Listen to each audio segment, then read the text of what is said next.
Hello students, welcome to out की पाठशाला।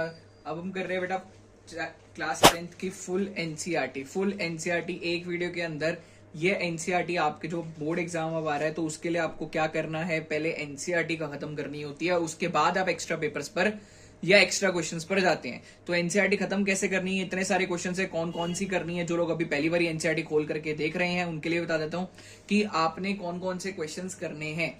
सिर्फ जो मैं आपको इस वीडियो में क्वेश्चंस कराऊंगा हर चैप्टर के, आपने सिर्फ वही क्वेश्चंस को प्रैक्टिस करना है, होगी एनसीईआरटी खत्म। तो सबसे पहले आपको एनसीईआरटी करनी है और उसके बाद आप कोई भी एक्स्ट्रा किताब उठा करके कोई भी सैंपल पेपर आप कर सकते हैं। अगर आपको हमसे असिस्टेंस की जरूरत है तो आपको ये इंस्टाग्राम की आईडी हमारी शो हो रही होगी, यहाँ पे आके आप डीएम भी कर सकते हैं, कमेंट भी कर सकते हैं। तो अब आपको मैं बता देता हूँ कि रियल नंबर चैप्टर शुरू कर रहे हैं, चैप्टर वाइज चलेंगे और हर एक चैप्टर का हर एक इंपॉर्टेंट क्वेश्चन मैं कराने वाला हूं जो करना चाहिए। पूरी एनसीईआरटी करने की आपको कोई आवश्यकता नहीं है, हर चैप्टर में इतने सारे क्वेश्चन आप सारे तो नहीं कर सकते, तो हम लिमिटेड करेंगे और इंपॉर्टेंट वाले करेंगे। Starting with real numbers exercise 1.2 का क्वेश्चन नंबर 2 फर्स्ट पार्ट कह रहे find the LCM and HCF and verify that LCM into HCF is a product of two numbers. तो हमने एलसीएम निकालना है, एचसीएफ निकालना और वेरिफिकेशन करनी है। तो सबसे पहले हम निकालते हैं 26 को, पहले देखते हैं 26 कैसे लिख सकते हैं। 26 can be written as 2 into 13 into 1, ये तरीका है 26 को लिखने का। उसके बाद अगर आप 91 को देखेंगे, 91 can be written as 7 into 13 into 1। हमें सर एचसीएफ चाहिए 26 और 91 का एचसीएफ चाहिए। एचसीएफ का मतलब क्या है, अगर आपको एचसीएफ चाहिए तो आप देखो इनमें से कॉमन चीज क्या है। कॉमन सर दोनों के अंदर 13 आता है, तो एचसीएफ है इसका 13। अब एलसीएम चाहिए, एलसीएम 26 और 91 का। तो जब आपको एलसीएम चाहिए होता है, एलसीएम चाहिए तो आप क्या करोगे, कॉमन चीज तो लेनी है और उसके अलावा जो भी बचा है सब कुछ, जो भी बचा सब कुछ। तो 13 इंटू 2 26, 26 इंटू 7, 26 इंटू 7 करेंगे, आपको इसका एलसीएम मिलेगा 182।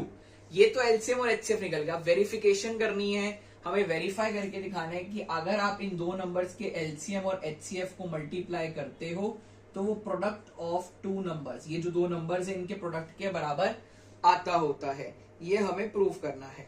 तो देखिए अगर एलसीएम इंटू एचसीएफ करें, एलसीएम आया मेरे पास 182, एचसीएफ आया है 13 और मेरे पास जो दो नंबर्स हैं वो थे 26 और 91।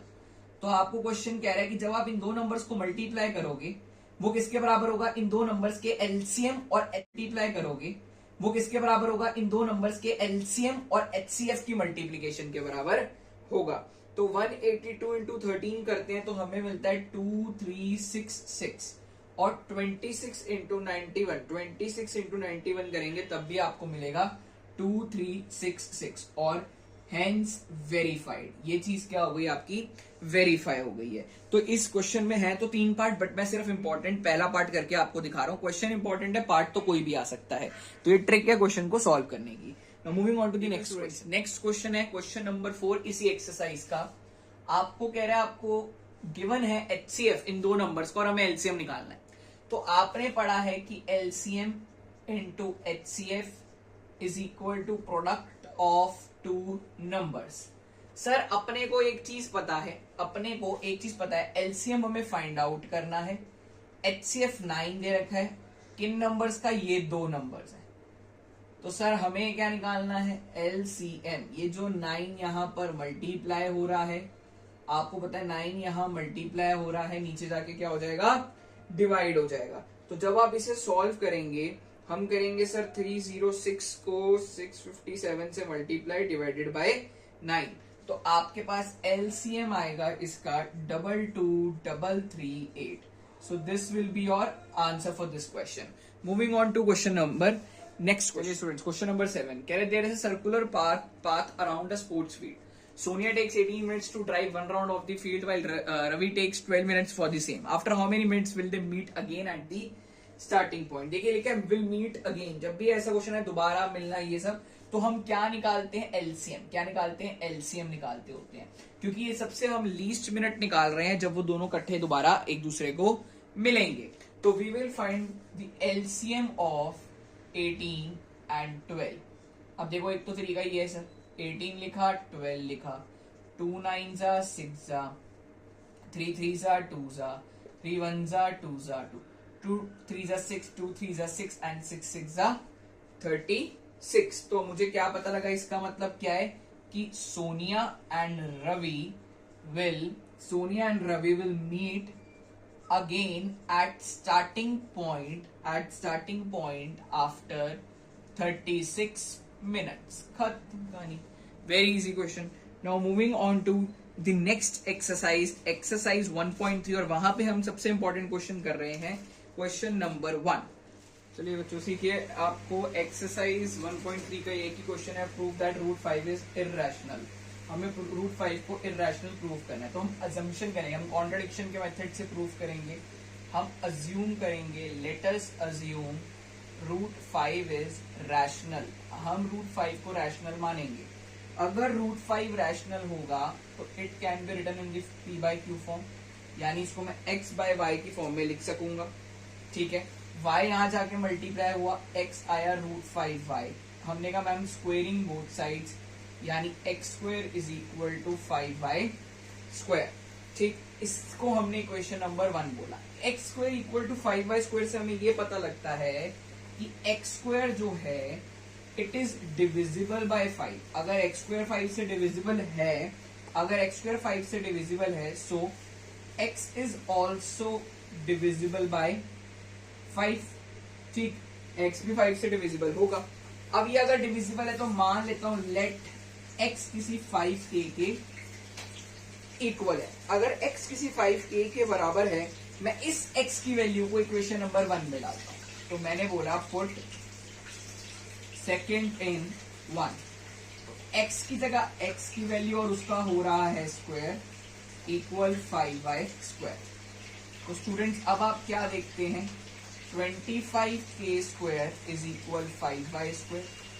5 एंड 25 कटा, 5k square equal y square.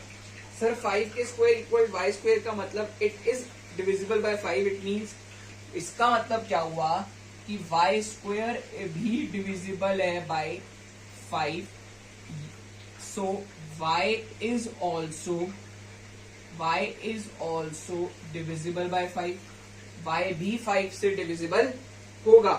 But हमें पता है x और y, clearly we know that x and y are not coprimes. तो हमारी अजम्पशन जो है वो रॉन्ग है। हमारी अजम्पशन क्या है, रॉन्ग है। Our assumption is wrong. हमारी अजम्पशन क्या है, गलत है। हमने क्या अज्यूम करा था कि रूट 5 रैशनल है, बट वो हम कह रहे हैं रॉन्ग है। देयरफॉर रूट 5 क्या होगा, इर्रेशनल होगा। जब आपने इसको x by y लेट करा था तो आपने यहां पर ये भी लिखना था कि where x and y are co-primes. ठीक, चलिए, तो रूट 5 क्या प्रूव हो गया, इर्रेशनल। ये सबसे ज्यादा इंपॉर्टेंट क्वेश्चन है इस एक्सरसाइज का, इस चैप्टर का। इस चैप्टर में सबसे ज्यादा चांसेस इसी क्वेश्चन के हैं। नाउ आपका रियल नंबर्स में से आप इतना ही करें, मोर देन इनफ है। Moving on to polynomials, next chapter number 2 polynomials. चलिए स्टूडेंट्स देखिए, पॉलिनोमियल्स में एक्सरसाइज 2.2 क्वेश्चन नंबर 1 कह रहे find the zeros of the following polynomial and verify the relationship. आपको कह रहे टी स्क्वायर माइनस 15 के जीरोस निकालो। देखो, हम टी स्क्वायर माइनस 15 को टी स्क्वायर को टी का स्क्वायर और 15 को हम रूट 15 का स्क्वायर लिख सकते हैं।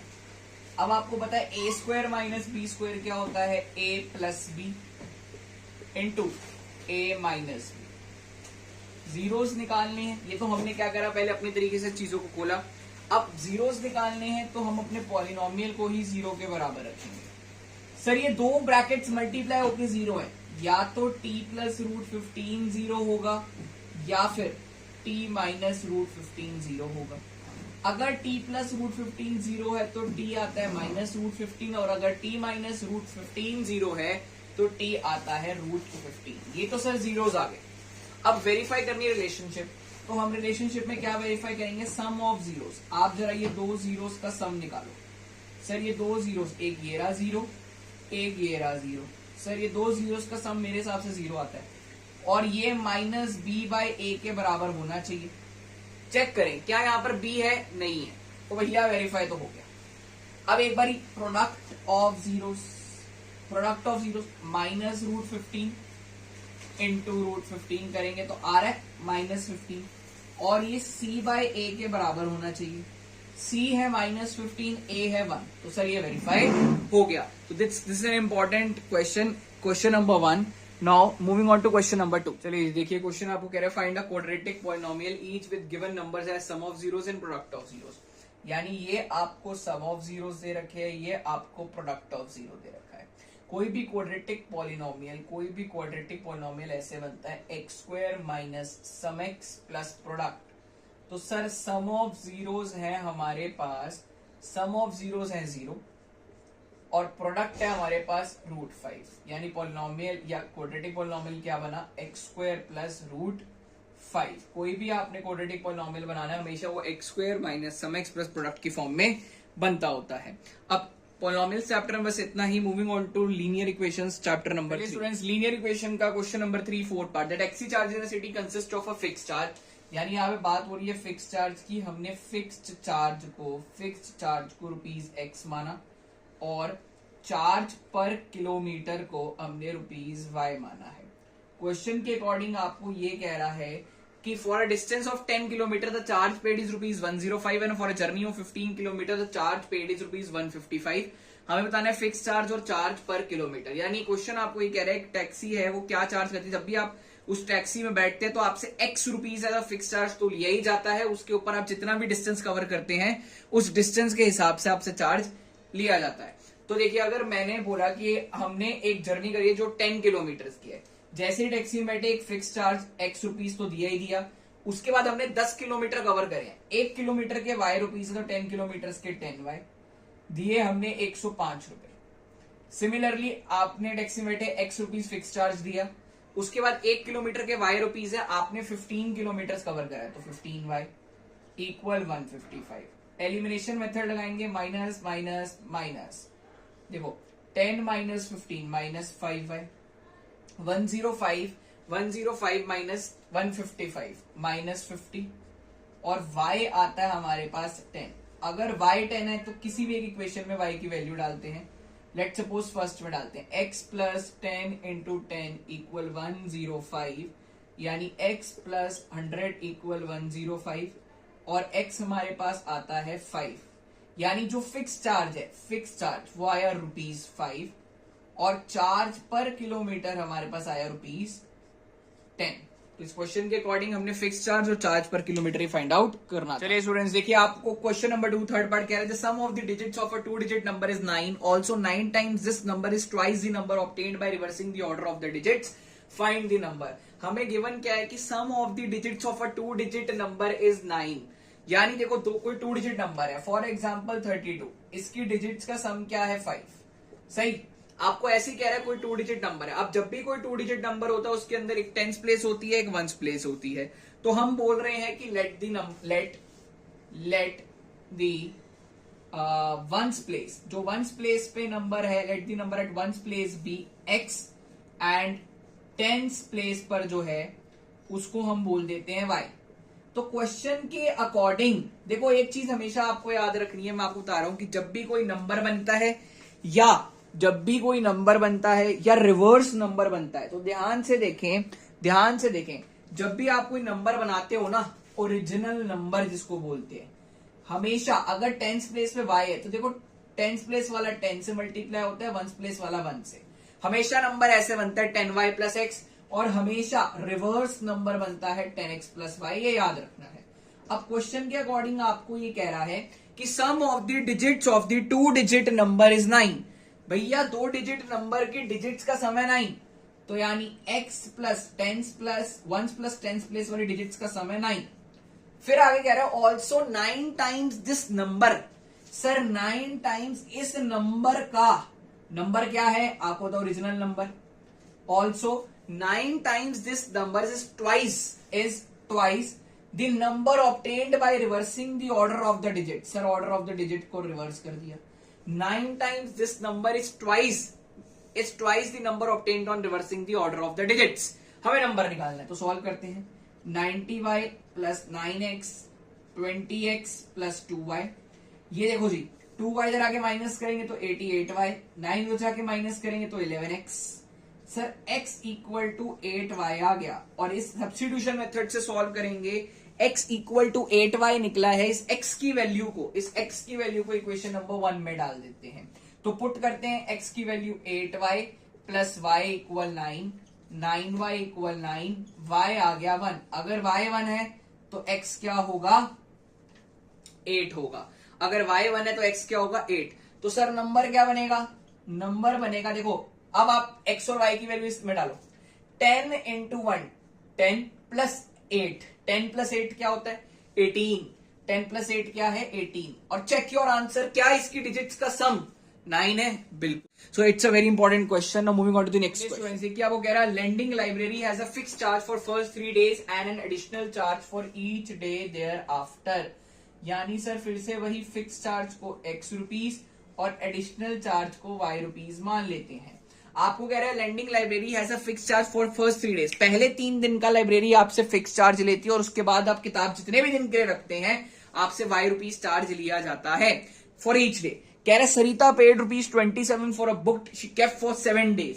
अब देखो क्वेश्चन के अकॉर्डिंग जैसे ही सरिता ने 7 दिनों के लिए बुक ली, पहले उसने x रुपीज फिक्स चार्ज दिया।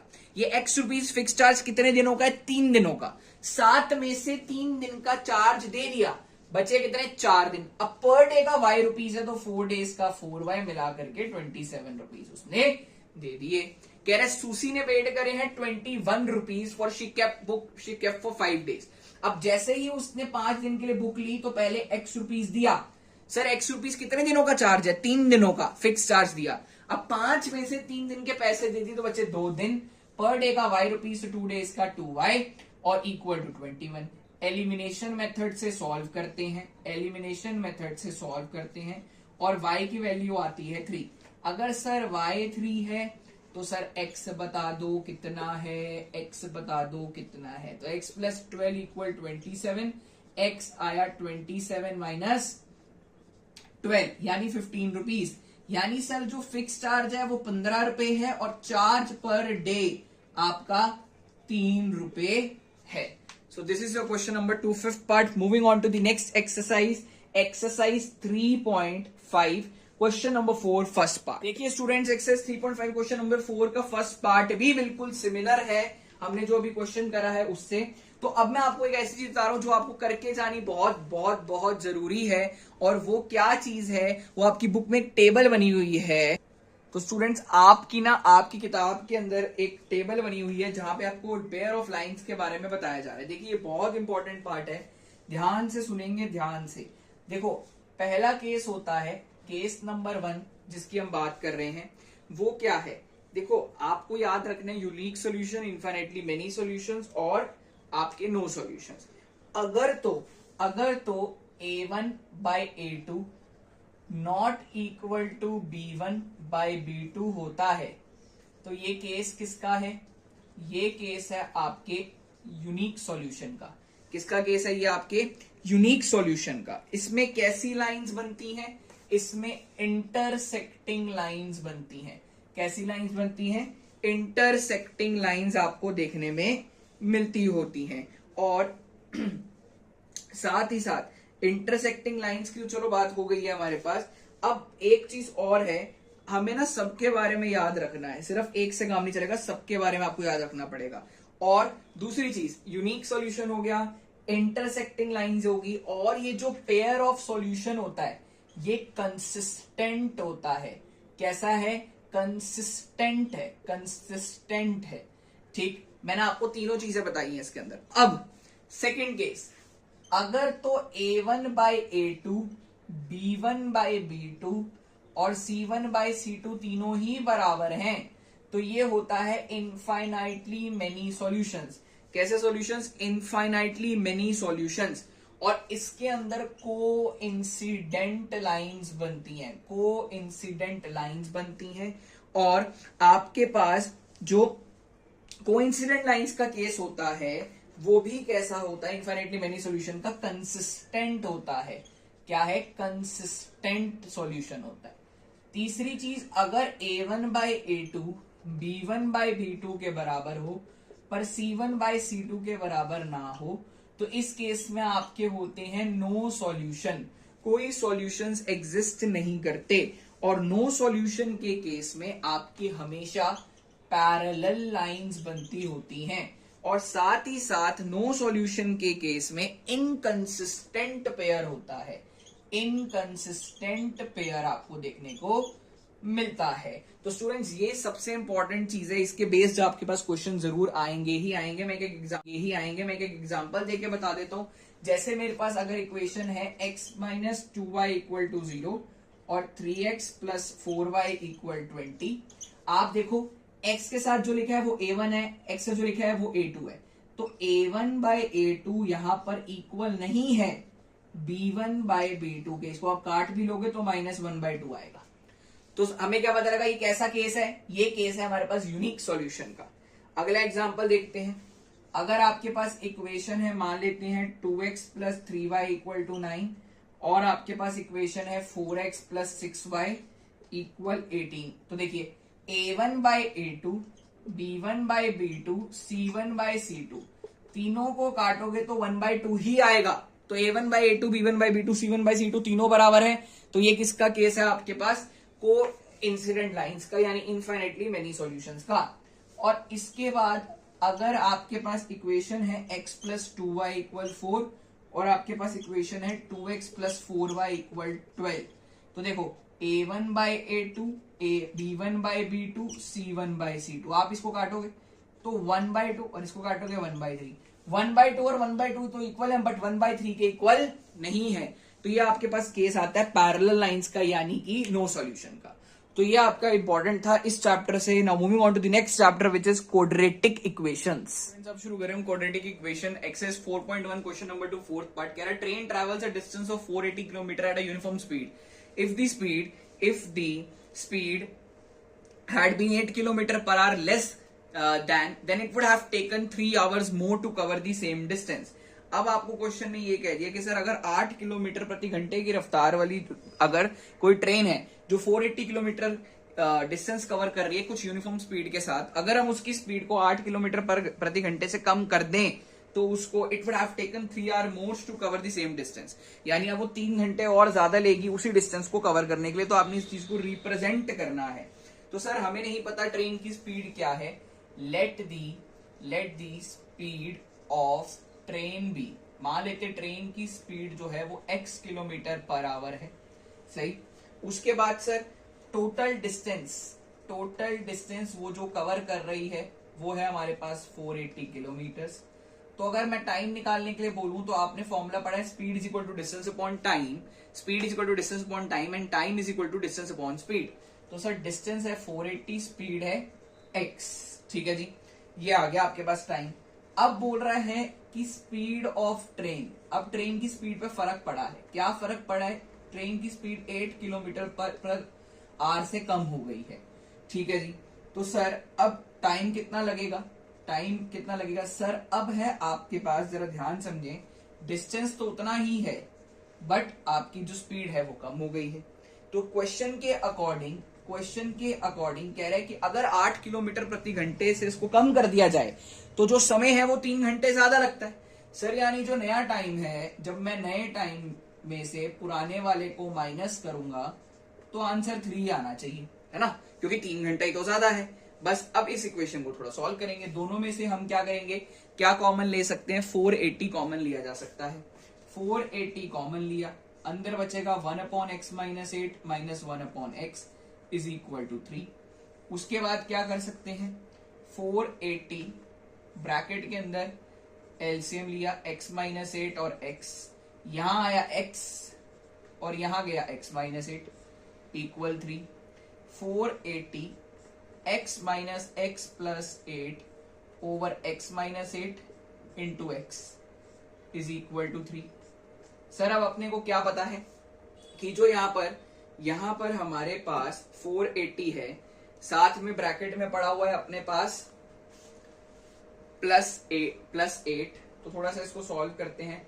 देखिए हम क्या कर सकते हैं, 480 इंटू 8 अपॉन सॉल्व करा x square minus 8x is equal 3। ये जो यहां डिवाइड कर जाके मल्टीप्लाई, तो 480 into 8 is equal to 3x square minus 24x, इसको सॉल्व करेंगे 3640 equal 3x square minus 24x, तो रिप्रेजेंट करना था, रिप्रेजेंट करके आया 3x square minus 24x minus 3640 equal to 0।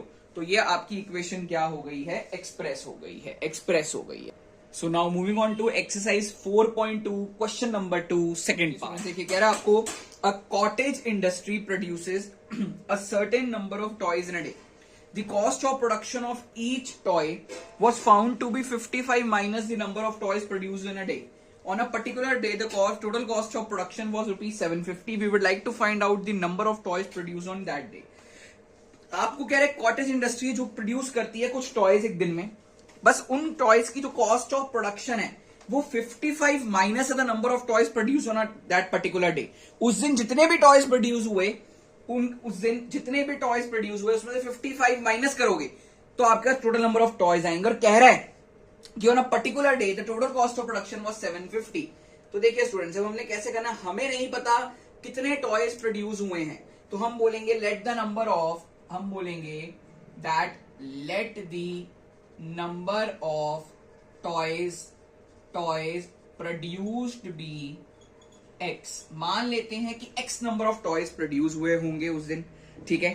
Cost of production of each toy, हर टॉय की कॉस्ट ऑफ प्रोडक्शन लिखा है कि the cost of production of each toy was found to be 55 minus the number of toys produce in a day.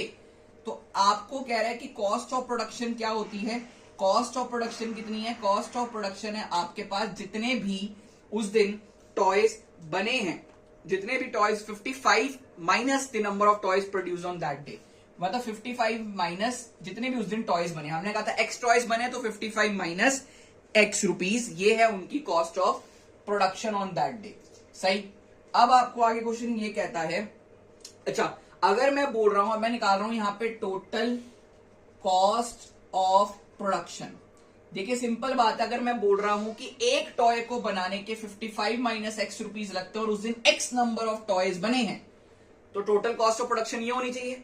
और question के according आपको बताया गया है कि ये जो टोटल कॉस्ट ऑफ प्रोडक्शन है it is 750 on that particular day. तो सॉल्व करेंगे 55x minus x square equal 750, x square उधर गया, 55x उधर गया, 750 तो उधर वैसे ही बैठा ही हुआ है, इक्वल टू 0। तो ये आपके पास क्या आ गया है, आपके पास एक क्वाड्रेटिक इक्वेशन आ गई है। आप इसे सॉल्व करेंगे और वैल्यू निकालेंगे हम x की। तो स्प्लिटिंग द मिडिल टर्म जब आप करोगे तो इसके फैक्टर्स आएंगे 25 एंड 30। Okay students, 25 and 30। अब हमने क्या करा, इसमें से और इसमें से कॉमन लिया, इसमें से x कॉमन, अंदर बचा x माइनस 25, x कॉमन, अंदर बचा x माइनस 25, और यहां से आपका 30 कॉमन, बचा x माइनस 25 इक्वल 0। तो एक आया x माइनस 30, एक आया x। तो स्टूडेंट्स जब x माइनस 30 जीरो के बराबर होगा तो x की वैल्यू 30 और x माइनस 25 जीरो के बराबर होगा तो x की वैल्यू 25, यानी ऑन दैट पर्टिकुलर डे 30 या फिर 25 टॉयज प्रोड्यूस हुए होंगे। Now moving on to the next question, moving on to next question number 6। Students देखिए आपको कह रहा है cottage industry produces a certain number of pottery articles in a day. It was observed on a particular day the cost of production of each article was 3 more than twice the number of articles produced on that day. If the total cost of production on that day was rupees 90, find the number of articles produced and the cost of each article. तो देखिए आपको ये कह रहा है कि कोई एक कॉटेज इंडस्ट्री जो प्रोड्यूस करती है कुछ आर्टिकल्स, हमें नहीं पता कितने आर्टिकल्स प्रोड्यूस कर रही है, तो हम बोलते हैं कि let total number of articles produced on that day be x मान लेते हैं कि x number of articles produce करे गए हैं। अब कह रहा है जो आर्टिकल्स की कॉस्ट ऑफ प्रोडक्शन है वो कितनी है, 3 more than twice the number of articles produced on that day. तो देखिए कॉस्ट ऑफ प्रोडक्शन, ध्यान से समझेंगे कॉस्ट ऑफ प्रोडक्शन क्या है। इस केस के अंदर कॉस्ट ऑफ प्रोडक्शन क्या लेंगे हम स्टूडेंट्स, हमें पता है, आपको कह रहा है कि जो कॉस्ट ऑफ प्रोडक्शन है हर एक आर्टिकल की वो 3 ज्यादा है twice the number of articles produce on that day. उस दिन जितने भी आर्टिकल्स प्रोड्यूस हुए उसके दुगने से 3 ज्यादा क्या है, उसकी कॉस्ट ऑफ प्रोडक्शन है। तो हम बोलते हैं sir cost of production of each article is equal to, sir उस दिन x आर्टिकल्स प्रोड्यूस हुए थे उसके दुगने से 3 ज्यादा है, और क्वेश्चन के अकॉर्डिंग अब देखो एक आर्टिकल की कॉस्ट इतनी है, टोटल एक्स आर्टिकल्स प्रोड्यूस हुए हैं और टोटल कॉस्ट 90 आ रही है, क्वेश्चन ने बोला था। तो सॉल्व करेंगे इसे, ठीक है जी। स्प्लिटिंग द मिडिल टर्म करते हैं। स्प्लिटिंग द मिडिल टर्म आप करेंगे, इसके फैक्टर्स आएंगे 15 एंड 12। तो हमने लिखा 15x minus 12x minus 90 equal 0। इसमें से कुछ कॉमन, इसमें से x कॉमन बचा 2x प्लस 15, ठीक है जी। x कॉमन बचा 2x प्लस 15, इसमें से माइनस 6 कॉमन, अंदर बचेगा 2x प्लस 15 इक्वल 0। तो या तो एक तो आया सर x माइनस 6 और एक आया 2x प्लस 15 इक्वल 0। अगर x माइनस 6 0 के बराबर होगा तो x की वैल्यू 6 आएगी, और अगर 2x प्लस 15 0 के बराबर होगा तो x की वैल्यू माइनस 15/2 आएगी। क्या total number of articles minus 15/2 हो सकते हैं? सर नहीं हो सकते। तो हमने एक्सेप्ट करा इसे। आपको बोल रहा था आप फाइंड आउट करो कितने आर्टिकल्स प्रोड्यूस हुए, हमने नंबर ऑफ आर्टिकल्स को x लिया था, तो 6 आर्टिकल्स प्रोड्यूस हुए, 6 आर्टिकल्स प्रोड्यूस हुए। और बोल रहा था कॉस्ट बताओ हर एक आर्टिकल की कितनी कॉस्ट है, तो हमने 2x प्लस 3 लिखा, तो x की वैल्यू डालेंगे 2 इंटू 6 प्लस 3 यानी 15 रुपए हर आर्टिकल की कॉस्ट रहने वाली है, ठीक है जी। Now moving on to exercise 4.3। Students exercise 4.3 question number 7 आपको कह रहा है the difference of the squares of the two numbers is 180, the square of the smaller number is 8 times the larger number. अब देखो एक बड़े नंबर की बात हो रही है, एक छोटे नंबर की, तो हम लार्जर नंबर को x मान लेते हैं और स्मॉलर नंबर को y मान लेते हैं। क्वेश्चन के अकॉर्डिंग आपको कह रहा है the difference of the squares of two numbers is 180। Sir दो नंबर्स के स्क्वायर्स का डिफरेंस 180 है, तो सर बड़े नंबर का स्क्वायर माइनस छोटे नंबर का स्क्वायर करेंगे तो आ रहा है 180, ठीक। अब आपको कह रहे थे square of the smaller number is 8 times the larger number. Sir square of the smaller number, sir छोटे नंबर का square is 8 times the larger number, यही है। Square of the smaller number is 8 times the larger number. हमें दो numbers निकालने हैं, तो हम क्या करते हैं y स्क्वायर की वैल्यू यहां पर पुट कर देते हैं, तो यानी x स्क्वायर माइनस 8x और 180 इधर लेकर आ जाओ इक्वल टू 0। अब हमने क्या करना है, splitting the middle term. Splitting the middle term 18 और 10 इसके फैक्टर्स होंगे, x square minus 18x plus 10x minus 180 equal 0। इसमें से कुछ कॉमन, x कॉमन बचा x माइनस 18, 10 कॉमन बचा x minus 18 equal 0, x plus 10 x minus 18 equal 0। तो या तो x प्लस 10 0 के बराबर होगा या x माइनस 18 0 के बराबर होगा। अगर x प्लस 10 0 के बराबर है तो x माइनस 10, और अगर x माइनस 18 0 के बराबर है तो x 18 आ गया। तो हमें क्या पता लग गया कि जो लार्जर नंबर है, देखो x is a larger number, अब बड़ा नंबर नेगेटिव तो हो नहीं सकता, ठीक है। जो लार्जर नंबर है it can not be considered as a negative number, ठीक है। क्यों? क्योंकि क्वेश्चन ने आपको ये कहा था कि जो छोटा नंबर होगा उसका स्क्वायर 8 टाइम्स है लार्जर नंबर के, तो जब मैं इसका 8 टाइम्स करूंगा तो माइनस 80 आएगा। क्या माइनस 80 किसी का स्क्वायर हो सकता है? नहीं जी। तो इसलिए हमने क्या करा, हमने कहा भैया इसको रिजेक्ट करो और इसे एक्सेप्ट करो। तो x इक्वल टू 18 हमने एक्सेप्ट करा, लार्जर नंबर मिल गया 18, smaller number y square is equal to 8 into 18, ठीक। तो y square equal to 144 and y आ गया 12। अब आप फिर से बोलोगे कि सर एक प्लस की वैल्यू आएगी एक माइनस की वैल्यू आएगी, ठीक। तो हम लिखेंगे plus minus 12। So this was question number 7. Now moving on to question number 8. चलिए स्टूडेंट्स, आपको कह रहा है the train travels 360 kilometers at a uniform speed. If the speed had been 5 kilometer more, it would have taken 1 hour less for the same journey. Find the speed of the train. हमने train की speed निकालनी है, तो हमने कहा let speed of train be, train की speed को हमने लिया x kilometre per hour, train की स्पीड को हमने लिया x किलोमीटर पर आवर। आपको क्वेश्चन ने बोला है कि एक ट्रेन ट्रैवल करता है 360 kilometre at a uniform speed, यानी आपके पास जो डिस्टेंस है वो है आपके पास 360 किलोमीटर्स, ओके। अब आपको ये कह रहा है, अब आपको हमने क्या निकालना है, हम पहले टाइम निकालते हैं। आपने फॉर्मूला पढ़ा है speed is equal to distance upon time and time is equal to distance upon speed, okay. अब फर्दर आपको कह रहा है कि अगर स्पीड को आप 5 किलोमीटर पर आवर से बढ़ा देते हो तो टाइम क्या होगा, तो अब जो स्पीड है पहले थी x, अब हो गई x+5 किलोमीटर पर आवर। तो टाइम क्या आएगा इसके अंदर सर, डिस्टेंस तो वही है, बस स्पीड में चेंज आया है। अब क्वेश्चन के अकॉर्डिंग आपको ये कहा जा रहा है कि अगर आप 5 किलोमीटर पर आवर से टाइम को स्पीड को बढ़ाते हो तो उसको 1 घंटा कम लगता है। यानी हम ये कहेंगे सर, जितनी ओरिजिनल स्पीड थी, जितना ओरिजिनल टाइम था, अगर उसमें से नया वाला टाइम माइनस कर दिया जाए, जितना ओरिजिनल टाइम था अगर उसमें से नया वाला टाइम माइनस कर दिया जाए तो आता है सर 1, है ना। ओरिजिनल टाइम में से अगर नया वाला टाइम माइनस करोगे तो सॉल्व करने पे आपके पास आना चाहिए 1, क्योंकि क्या था, it would have taken 1 our less, 1 घंटा कम लगता है। पहले 360/x लग रहा था, अब 360/x+5 लग रहा है। तो सर जब ओरिजिनल में से नया वाला माइनस करा तो 1 आंसर आना चाहिए। ठीक है जी, तो अब इसको सॉल्व करते हैं। दोनों में से सर 360 कॉमन लिया जा सकता है, अंदर बचेगा 1/x माइनस 1/x+5 इक्वल 1। अब सर इसके बाद क्या करें हम, 360 मल्टीप्लाई नीचे जाके डिवाइड, तो 1/x minus 1/x+5 equal to 1/360। तो भैया एलसीएम उठाया x+5, यहां x+5 गया, वहां -x गया, इक्वल 1/360। x और x खत्म, 5/x² + 5x इक्वल 1/360। 360 इधर गया, 1800 equal to x² + 5x, x² + 5x minus 1800 is equal to 0। ये आपके पास आ गई है equation, x² + 5x minus 1800 equal to 0। अब आप इसे सॉल्व करोगे तो हम प्राइम फैक्टराइजेशन करेंगे, 45 और 40 का फैक्टर आएगा, तो हम लिखेंगे x² + 45x minus 40x minus 1800 equal to 0। आप जब इसे सॉल्व करेंगे बच्चों तो आपके पास x आएगा, मतलब इसके फैक्टर्स आएंगे x - 40 और x + 45 इक्वल टू 0।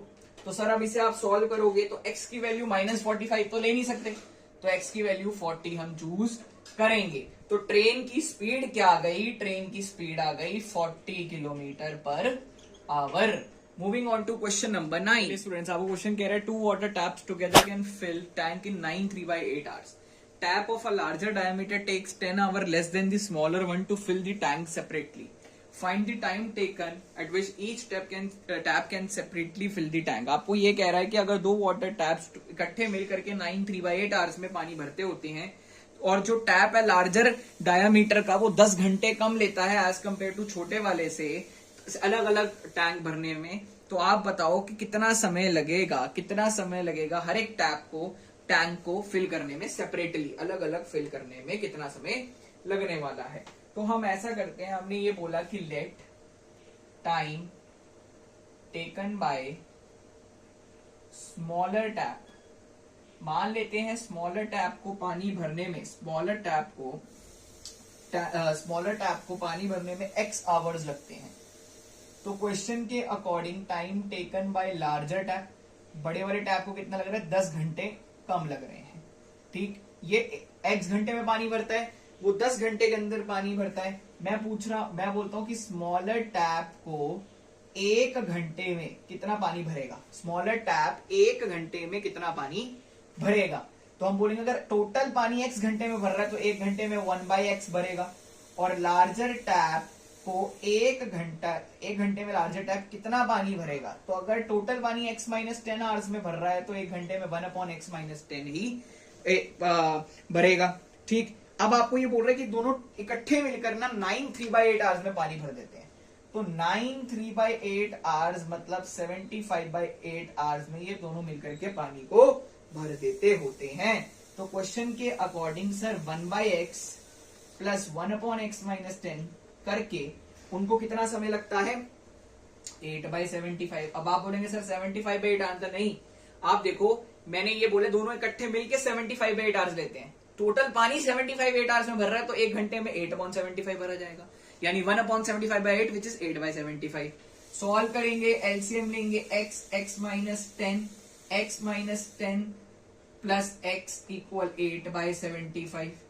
ठीक, अब आप इसे जब सॉल्व करेंगे हम तो क्या आएगा, 2x - 10 upon x x minus 10 is equal to 75।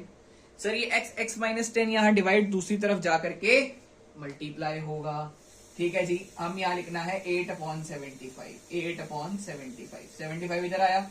ठीक, 2x minus 10 is equal to 8 x square minus 10x। ठीक है जी, तो आया 150x minus 750 is equal to 8x square minus 80x। ठीक, अब क्या करेंगे, हम 8x स्क्वायर को उधर ही रखते हैं, 8x स्क्वायर उधर, ये प्लस 150 उधर जाके माइनस 150, तो माइनस 230x और plus 750 equal to 0।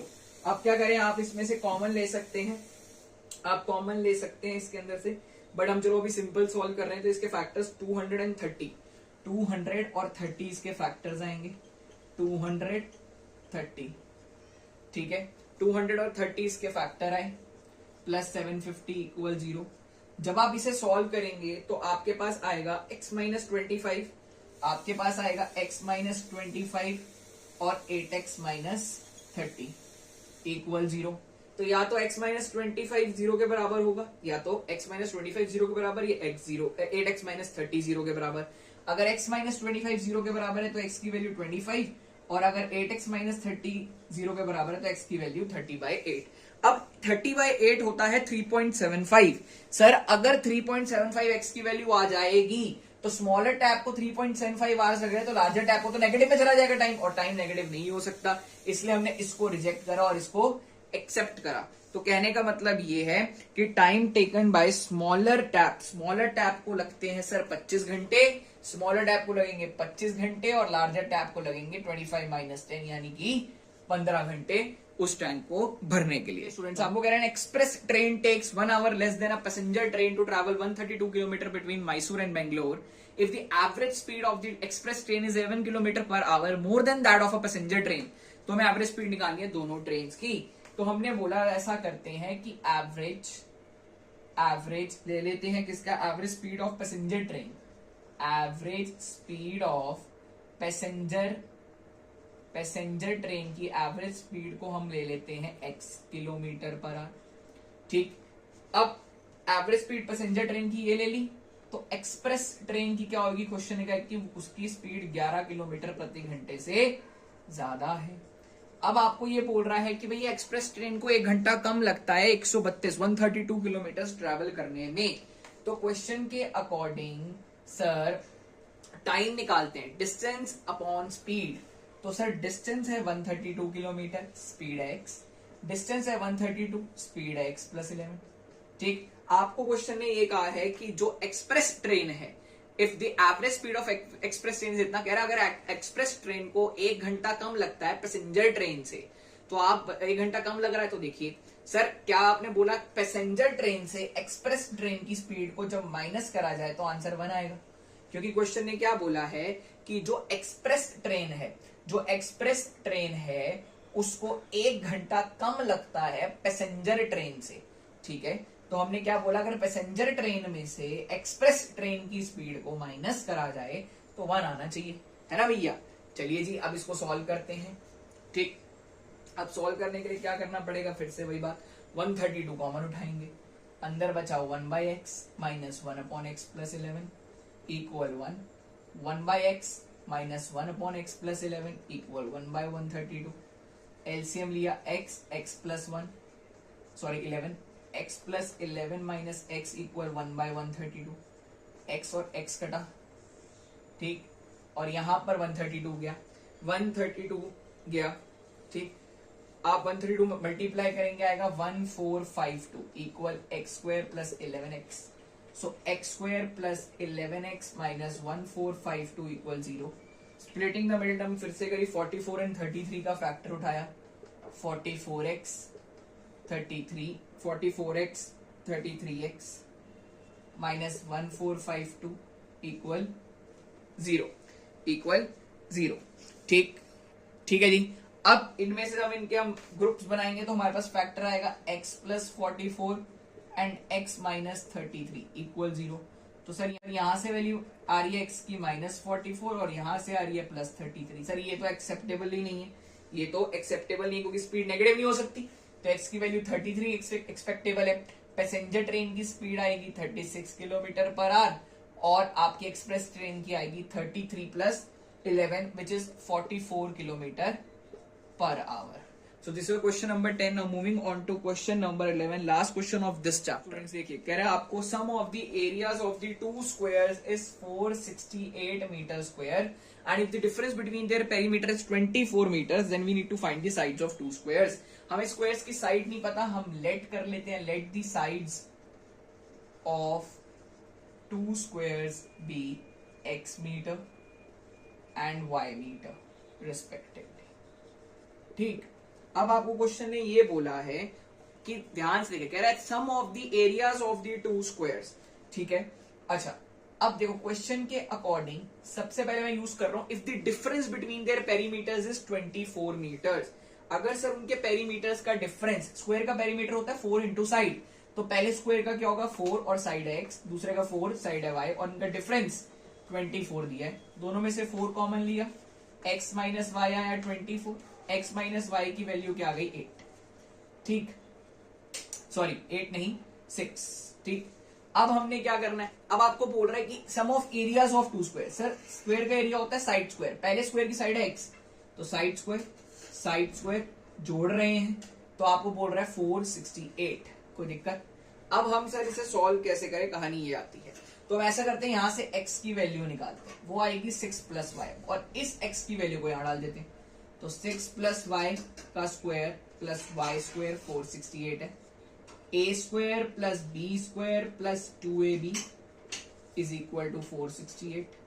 Y square 2y square, ठीक, प्लस 12y और सर 468 यहाँ के माइनस कर दो.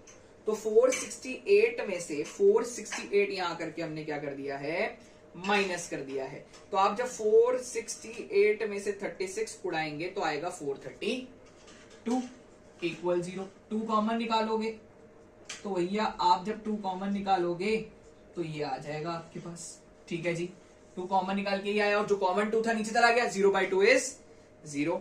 अब आप फैक्टर्स पिक करोगे, आपके पास आ गई equation y square plus 6y minus 216 equal to 0. 18 and 12 का फैक्टर आता है, तो हमने कहा sir y square 18y 12y 216 equal 0. इसमें से और इसमें से कॉमन, y कॉमन बचा y प्लस 18, 12 कॉमन बचा y प्लस 18 इक्वल 0. ठीक, तो एक आया फैक्टर y प्लस 18 और एक आया y माइनस 12 इक्वल 0. जब y प्लस 18 0 आएगा तो y माइनस 18 और जब y माइनस 12 0 होगा तो y 12. सर साइड कभी नेगेटिव नहीं हो सकती, रिजेक्टेड और ये एक्सेप्टेड. अगर y 12 है तो x क्या होगा 18 होगा. तो 18 मीटर एंड 12 मीटर हमारे पास आ गई. So thank you students, thanks for watching this video. आप फटाफट आप ये पार्ट 1 है, आप इसका पार्ट 2 और पार्ट 3 भी आएगा. तो प्लीज स्टे ट्यून्ड, सब्सक्राइब करें, लाइक करें, शेयर करें. थैंक यू जी, बाय.